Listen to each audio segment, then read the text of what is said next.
Bonsoir à chacun et à tous. À la une de l'actualité ce soir, des prédispositions et procédures disciplinaires et parfois même judiciaires sont en cours contre les fonctionnaires de police indélicats reconnus comme auteurs de violences dans la foulée de la répression des infractions au code de la route. C'est la réponse du ministre de l'Intérieur à la représentation nationale ce matin, donnant suite à une question orale faite par le député Abdoulaye Gounou au gouvernement. Le patron des flics reconnaît qu'au vu du code d'éthique de la police, des abus enregistrés n'ont pas de raison d'être. On va suivre en ouverture l'intervention au palais des gouverneurs d'Alassane Seydou. La fondation Maleh Hossouel appelle au dialogue entre le Bénin et le Niger.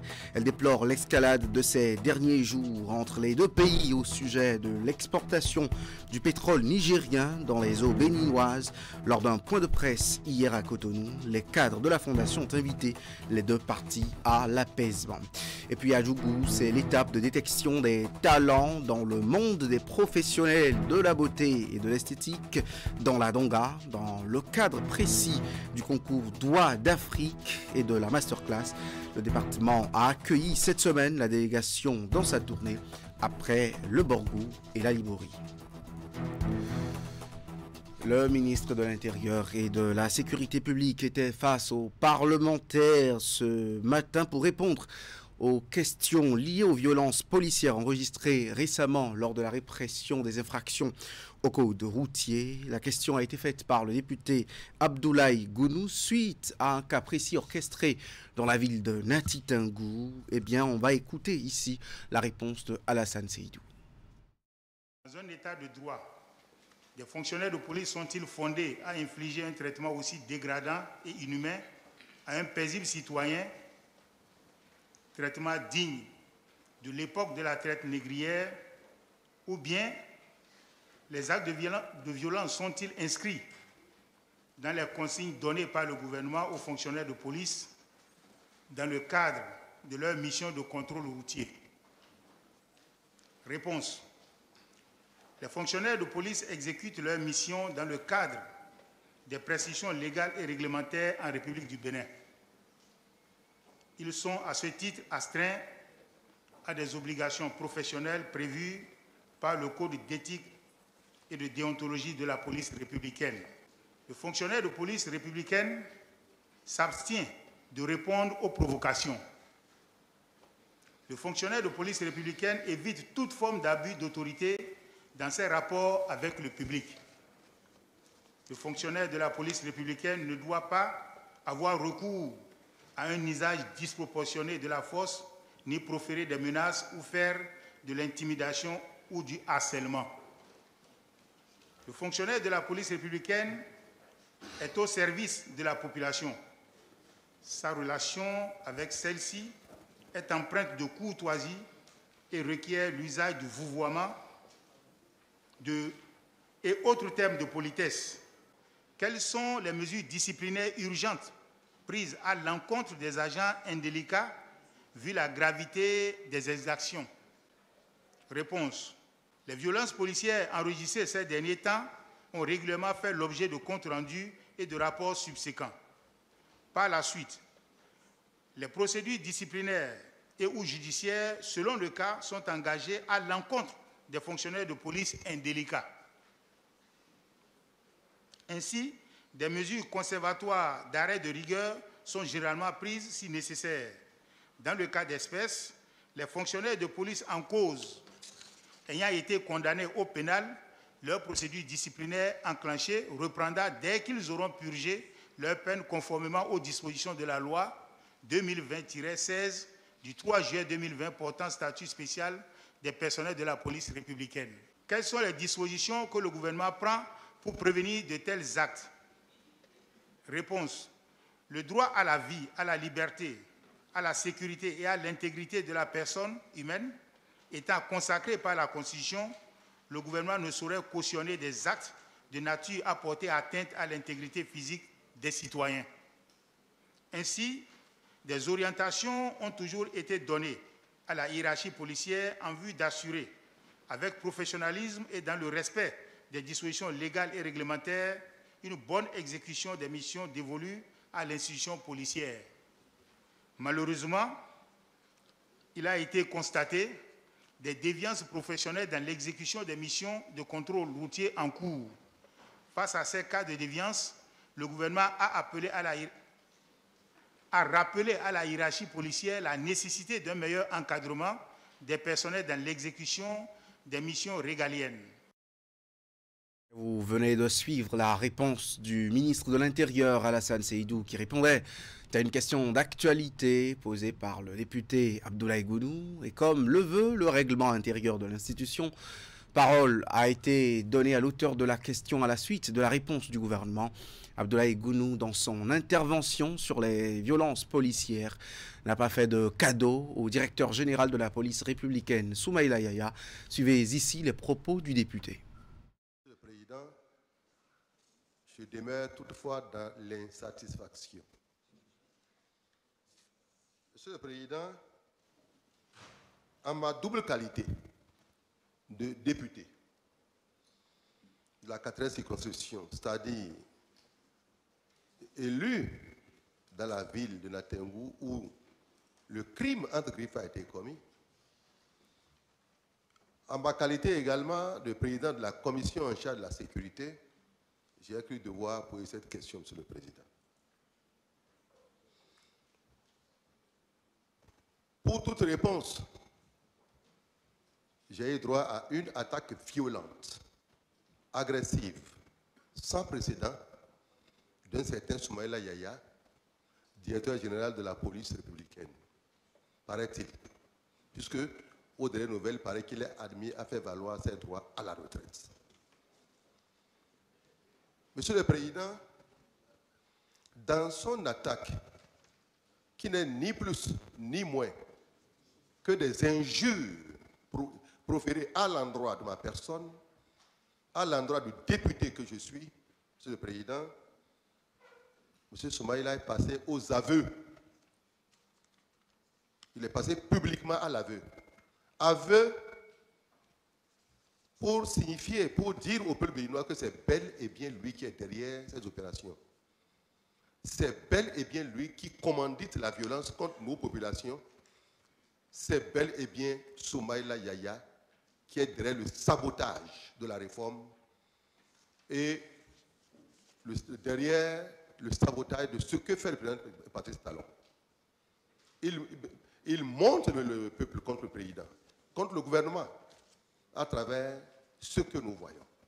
L'aveu est patent, il est éclatant et il est sans commentaire. Monsieur le Président, en m'attaquant, en s'en prenant ma personne, Yaya s'en est pris à vous. C'est vous notre institution, c'est vous qui incarnez l'institution. Il s'en est pris à vous, Monsieur le Président. Il s'en est pris à l'Assemblée. Il s'en est pris à la représentation nationale. Il a estimé qu'un député que je suis est incorrect au motif que j'aurais fait excès de vitesse quand les journalistes lui ont posé la question. Mon premier réflexe, Monsieur le Président, c'était de traduire Yaya à la criette. Parce que nul n'est au-dessus de la loi. Nul. Général soit-il, DGPR soit-il, nul n'est au-dessus de la loi. Heureusement, Monsieur le Président, des voix sages m'ont appelé à la retenue. Parce que je suis de la mouvance présidentielle, il est de la mouvance présidentielle, il y a des niveaux qu'il ne faut pas atteindre. C'est ça qui m'a retenu. Monsieur le Président, face à ce crime de parjure de la part de Yaya, qu'est-ce que le ministre a fait? Yaya a attaqué l'Assemblée. Il a attaqué la représentation nationale. Est-ce qu'il y a des sanctions? Si oui, lesquelles, Monsieur le ministre, à l'endroit de M. Yaya? À mon sens, il doit aussi faire objet d'arrêt de rigueur comme les autres policiers. Est-ce qu'il y en a eu? C'était là le député Abdoulaye Gounou. Eh bien, dans l'actualité, le Bénin a levé aussi hier, de façon provisoire, le blocage sur l'exportation du pétrole nigérien. L'annonce a été faite lors d'un point de presse conjointement animé par le ministre béninois des Mines et le représentant de la délégation chinoise en mission au Bénin. Je vous invite à suivre ici un extrait des propos de Samou Seydou à Dambi. Dans le cadre de ce projet, le Bénin et le Niger ont signé un accord appelé accord bilatéral qui fixe les conditions générales qui présideront à la construction et à l'exploitation du pipeline sur les territoires du Niger et du Bénin. Selon les dispositions de l'article 3.1 de l'accord bilatéral, le droit de transit du pétrole brut en provenance du territoire nigérien sur le territoire béninois est octroyé à l'État du Niger et c'est en vertu de ce droit que tous les autres accords et instruments juridiques ont été mis en place. Conformément à l'esprit de l'accord, l'État du Niger et l'État du Bénin sont tous garants de la jouissance à travers le système de transport du droit de transit octroyé à l'État du Niger par les expéditeurs du pétrole brut en provenance du Niger. Le Bénin entend jouer sa partition dans tous les accords signés dans le cadre de ce projet. La douane nigérienne, ayant adressé une lettre à la douane béninoise pour la participation d'une délégation de cadres nigériens, ensemble avec les cadres béninois aux opérations de chargement telles que prévues par les accords, nous avons donc décidé d'autoriser le chargement du premier navire qui mouille dans nos eaux. C'est-à-dire donc que le Bénin n'a aucune intention de nuire ni aux intérêts de l'État du Niger, ni à ceux de notre partenaire commun, la CNPC, CNODC, maison mère de WAPCO. Toutefois, il est important de noter que cette autorisation ponctuelle et provisoire, telle que mentionnée dans la lettre de la douane nigérienne, ne saurait être érigée en règle de conduite pour l'exploitation normale du pipeline qui doit se faire dans un cadre normal de relations entre États. Aussi, voudrais-je vous annoncer qu'en vertu des articles 21 et 22 de l'accord bilatéral et de l'article 10.4 de l'accord du gouvernement hôte, la société WAPCO a sollicité la tenue de la réunion du comité inter-État Bénin-Niger de pilotage du projet au fin d'examiner les sujets urgents liés à la bonne conduite des opérations d'exploitation du pipeline.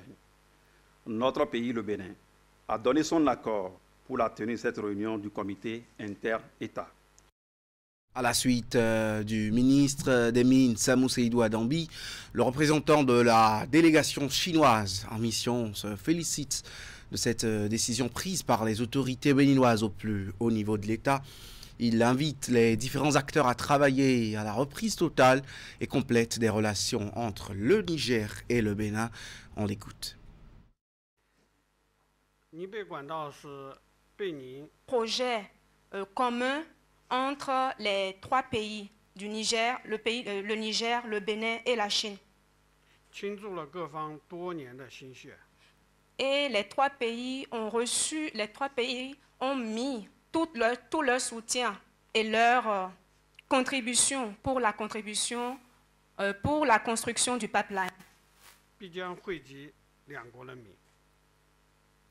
Et nous avons obtenu un résultat satisfaisant dans le processus de construction.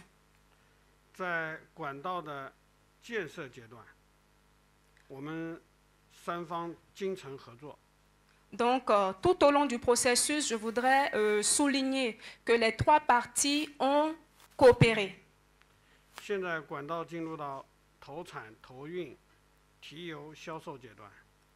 Nous sommes actuellement au stade de mise en production, de transport et d'exploitation du pétrole.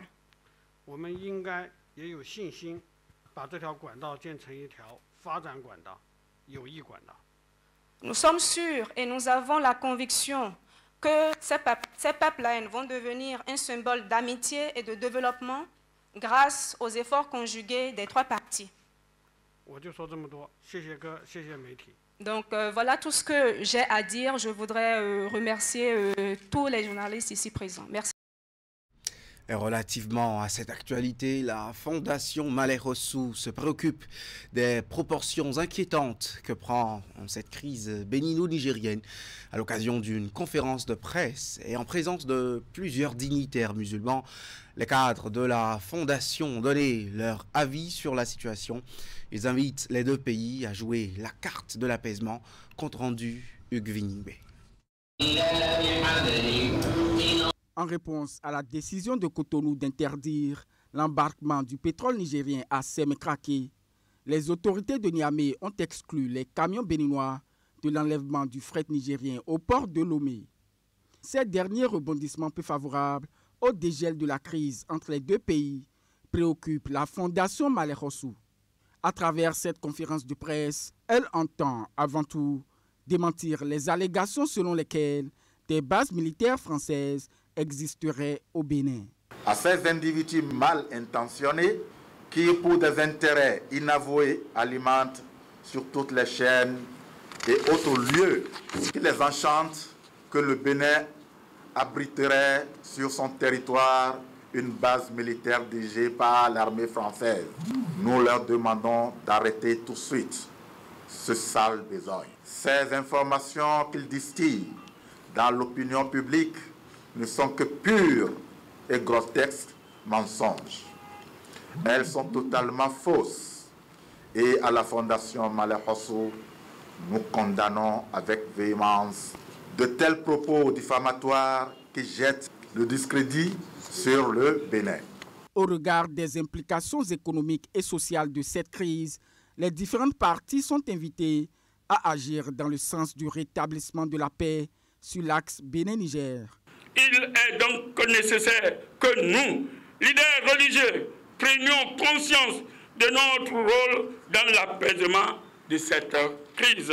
Nous exhortons les deux parties à faire preuve de tolérance, de compréhension et de bonne volonté afin de parvenir à un règlement pacifique, durable de cette crise déstabilisatrice pour les deux États. Je dis aussi aux autorités, ça veut dire que nous, gouvernement, de penser beaucoup, penser ce qui va se passer pour maintenant, parce que tout chose grandit un peu. On est en train de prier entre Bénin au Niger. Et le cas se comprend et nous les populations qui sont en train de souffrir. On est en train de souffrir. Cette conférence de presse intervient après des démarches infructueuses entreprises par la Fondation Malais Rossou envers la communauté musulmane du Niger dans le cadre de la résolution de cette crise. Nous avons engagé des démarches pour joindre nos frères musulmans qui sont à Niamey. Nous avons même payé les billets d'avion. Ça, je vous le dis, une délégation de 3 personnes. Il y a moi, le premier vice-président et le secrétaire général de la Fondation Malais Rossou. Nos frères musulmans qui sont là-bas ont peur. Ils ont peur de nous recevoir. Cette rencontre a pris fin par une prière, mais aussi avec l'espérance que les divergences entre le Bénin et le Niger seront bientôt conjuguées au passé. En politique, il existe désormais une plateforme pour la promotion du dialogue participatif entre les formations politiques du Bénin. La mise en œuvre de cette plateforme résulte des actions du programme Rapide, financé par l'ambassade des Pays-Bas près le Bénin, l'Institut pour la gouvernance démocratique IGD et l'Institut néerlandais pour la démocratie multipartite ont organisé hier et aujourd'hui un atelier de mise en place de la plateforme avec les acteurs politiques béninois. Suivons ensemble les précisions. Rapide, renforcement et appui des partis politiques inclusifs et démocratiques. Voilà le programme mis en œuvre par l'Institut pour la gouvernance démocratique IGD et l'Institut néerlandais pour la démocratie multipartite NIMD. Ce programme vise à renforcer les partis politiques du Bénin afin de contribuer plus efficacement au développement inclusif et à la paix. Le programme Rapide, entièrement financé par l'ambassade des Pays-Bas près le Bénin, prend en compte toutes les 117 communes du Bénin. L'un des résultats à long terme de ce programme est de faire du dialogue interparti un cadre d'échange sur les questions majeures de développement de notre pays. Il a été prévu de mettre en place une plateforme de dialogue dont les contours et les mécanismes de fonctionnement seront conjointement définis par les partis politiques.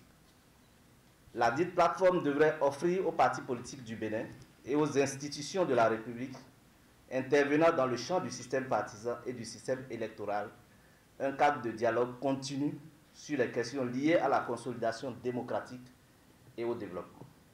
L'atelier de mise en œuvre de la plateforme de dialogue interparti du Bénin, prévu pour durer 2 jours, vise plusieurs objectifs. Il s'agit du lancement de la plateforme qui vise à faciliter la signature d'actes d'adhésion officiels des partis politiques du Bénin à la plateforme. Je voudrais réitérer ici la ferme volonté d'interagir davantage avec les partis politiques sur toutes les questions sur lesquelles la présidente de la Sénat sera jugée utile et pertinente. J'ai espoir de voir la plateforme en cours d'installation fluidifier davantage les relations entre les partis politiques du Bénin et les institutions de la République, intervenant dans le domaine du système partisan, le système électoral. Le dialogue n'est pas qu'entre les partis, mais c'est aussi avec les institutions de la République. Nous nous engageons à poursuivre la mise en œuvre du programme avec le professionnalisme qui caractérise nos 2 institutions, NIMB et IGD, et à rester attentifs au changement du contexte toujours. Je vous souhaite un atelier constructif et j'espère qu'il sera un fondement d'un Bénin plus fort et démocratique. La démocratie commence par le dialogue. Le programme rapide, lancé depuis 2022, est envisagé pour une durée de 4 ans. Il est conduit en cohérence avec les priorités nationales, notamment le pilier numéro 1 du programme d'action du gouvernement, PAG. Le Bénin veut booster sa capacité de production aquacole dans les 5 prochaines années. C'est l'objectif principal du PROMAC, lancé hier à Cotonou. Il s'agit du projet de promotion de l'aquaculture et de compétitivité des chaînes de valeur de la pêche. C'est un projet qui va contribuer à l'accroissement de la production halieutique, mais aussi à l'amélioration de la valeur ajoutée du poisson. Retour sur les temps forts de la cérémonie de lancement dans ce reportage d'Ulrich Gaba, présenté par Marlène Azinongwe. C'est un jour nouveau qui se lève sur le sous-secteur de la pêche au Bénin avec le lancement de PROMAC. Entendez, projet de promotion de l'aquaculture et de compétitivité des chaînes de valeur de la pêche. Ce projet vient résoudre une équation longtemps restée source de préoccupation pour le gouvernement. Le Bénin accuse un déficit de près de 60% de besoins en couverture de produits halieutiques. Pour ce faire, nous sommes obligés d'importer chaque année un minimum de 105 000 tonnes de poissons d'une valeur avoisinant 64 milliards de francs CFA pour pouvoir nourrir la population. Dans le même temps, nous avons d'énormes potentiels pour l'élevage du poisson au Bénin. C'est pour ça que le projet PROMAC est initié et a commencé par être exécuté dès maintenant pour que la production aquacole puisse commencer par prendre le lead. Puisque l'aquaculture, nous pouvons produire avec les poissons d'élevage et satisfaire nos populations. Très ambitieux, le projet de promotion de l'aquaculture et de compétitivité des chaînes de valeur de la pêche PROMAC se donne pour mission de couvrir l'ensemble du territoire national. Outre les acteurs du monde aquacole, les responsables des services déconcentrés et décentralisés seront également mis à contribution pour faire de ce projet une réussite. Si les maires vont libérer les espaces, nous allons le faire. Si une commune rate le temps de ces négociations, je passe à un autre.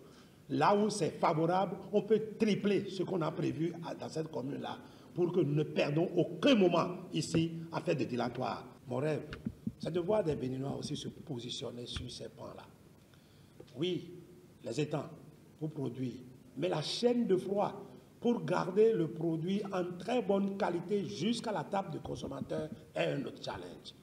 À travers l'infrastructure, déjà, certaines personnes peuvent s'exclure de venir polluer l'ambiance, de venir polluer l'atmosphère. Et je pense que ce projet nous permettra de réaliser ce pan du dossier. Évalué à plus de 23 milliards de francs CFA, le PROMAC est financé à hauteur de 70% par le groupe de la Banque africaine de développement BAD, 27% par le DONFEM, 2% et 1% respectivement par le gouvernement du Bénin et les bénéficiaires.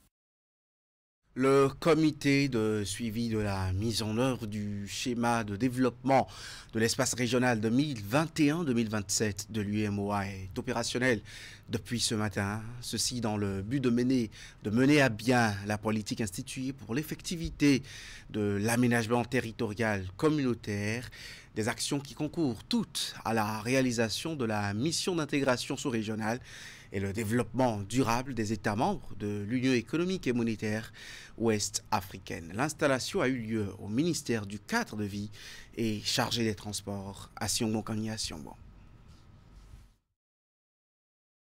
Ils sont installés le jeudi 16 mai, les membres du comité de suivi du schéma de développement de l'espace régional.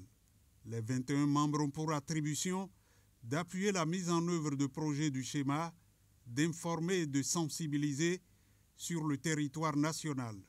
Aussi ont-ils pour tâche d'assurer la coordination et le suivi de la mise en œuvre du SDER et de renseigner les indicateurs contenus dans le schéma. Le processus d'élaboration du SDER a été long, plusieurs années, et après son adoption, les outils de sa mise en œuvre, de son application, se mettent méthodiquement en place au niveau de chaque État.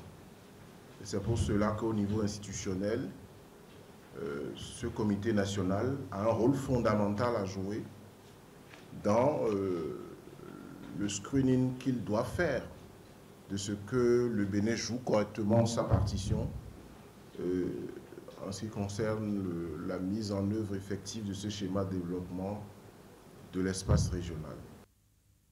Le comité de suivi a aussi pour mission de veiller à la cohérence des orientations des divers schémas avec celles du SDER.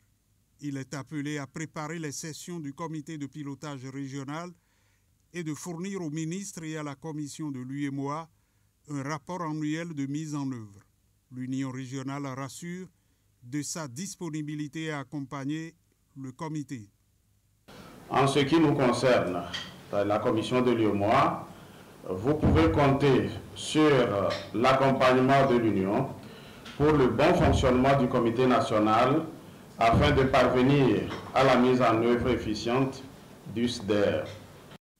La cérémonie d'installation a été une occasion de présenter les généralités sur l'aménagement du territoire et le contenu de l'agenda spécial et ses grandes orientations. En culture, la détection des talents dans le monde des professionnels de la beauté et de l'esthétique se poursuit dans les différents départements du Bénin. Après le Borgou, la Libori, la Donga a accueilli cette semaine la délégation chargée de détecter les concurrents inscrits dans le cadre du concours Doigts d'Afrique et de la Masterclass 2024, Alassane Harouna et Abdoussa Idrissou.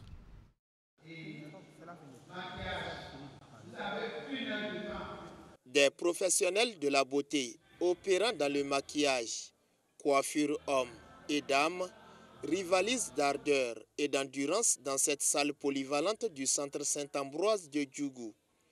Il s'agit de la première édition du concours Doigts d'or d'Afrique et de la Masterclass 2024, une compétition initiée par le PDG Francis Olilor, fondateur de l'école Olilor à Paris. À travers le challenge Doigts d'or de la beauté, l'initiateur entend promouvoir l'excellence chez les professionnels de la coiffure, de l'esthétique et de la beauté. D'abord, l'objectif global de cette initiative est d'amener les professionnels à la recherche permanente de la perfection. Ce n'est donc pas pour gagner exclusivement le trophée, mais de s'améliorer en partageant les expériences pour satisfaire une clientèle de plus en plus exigeante. Je peux vous dire déjà que je reste convaincu qu'on ne ménagera aucun effort pour occuper les premières places et que les candidats de la Donga feront partie de ceux qui représenteront le Bénin au-delà de leurs frontières. Sous le regard admiratif et attentif des sachants et invités de marque, Chaque concurrent fait montre de son esprit de créativité artistique et esthétique. Très engagé pour le développement des différents secteurs d'activité dans la Donga. L'honorable Abdoul Malik Gomina, qui s'est fait représenter par Abdoulaye Tenaka, a accepté de parrainer cet événement. Comme l'a dit un des nôtres, qu'il n'y a de recherche que d'hommes. C'est fort de cette logique que l'honorable Malik Gomina s'investit dans l'accompagnement de la formation des hommes et des femmes.